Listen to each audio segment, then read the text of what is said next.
நம் ஆண்டவர் இயேசு கிறிஸ்துவின் நாமத்தினால் மகிழ்ச்சியும் சமாதானமும் நம் அனைவரோடும் இருப்பதாக.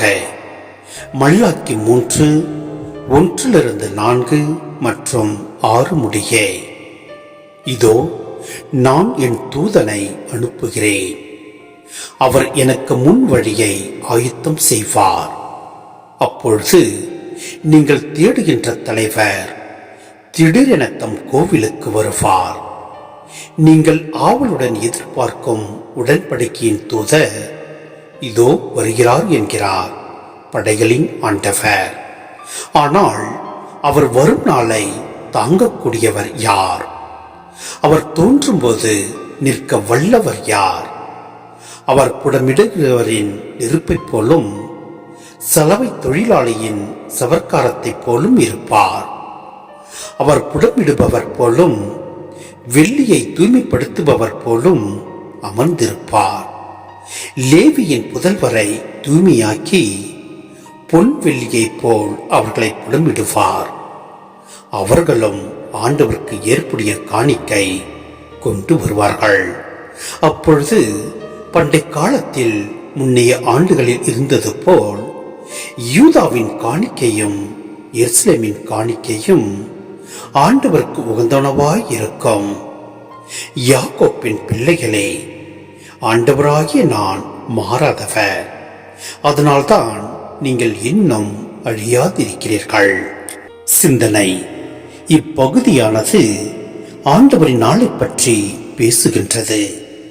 ஆமோஸ் காலம் தொட்டே இக்கருத்து இறை வாக்கினர்களிடையே பரவி இருந்தது. ஆண்டவர் தீர்ப்பளிக்க வருவதை குறிப்பதே ஆண்டவரின் நாள். இறுதி நாளில் மெசியாவின் காலத்தில் கடவுள் வருவார் என தெளிவாக அறிவிக்கப்பட்டுள்ளது. எனவே ஆண்டவரின் நாளில் தீர்ப்பளிக்கப்படும், ஒப்புரவு ஏற்படும், விடுதலை அளிக்கப்படும். லேவிய தூய்மைப்படுத்தப்படுவர், ஆலயமும் தூய்மை அடையும்.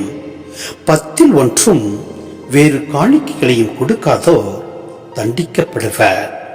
கட்டளைகளை கடைபிடித்து தூய்மையுடன் ஒழுங்குபவர்களுக்கு இது ஆசிரியின் நாள்.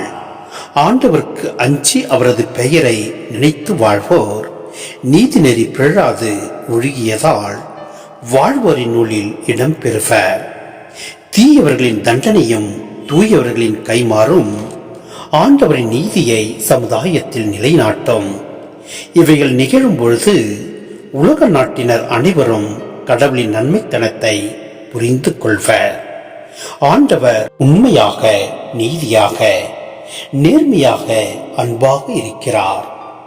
எங்கெல்லாம் இந்த மதிப்பீடுகள் கடைபிடிக்கப்படுகின்றனவோ அங்கே இறைவன் இருக்கிறார்.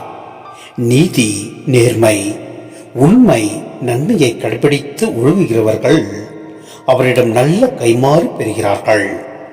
எவரெல்லாம் இம்மதிப்பீடுகளை கைவிட்டு தீய நெறியில் வாழ்கின்றார்களோ அவர்கள் தண்டனை தீர்ப்புக்கு உள்ளாவார்கள்.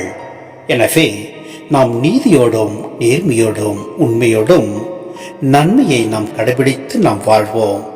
எல்லாம் வல்ல இறைவன் நம்மை நிறைவாய் ஆசீர்வதிப்பார். ஆமென்.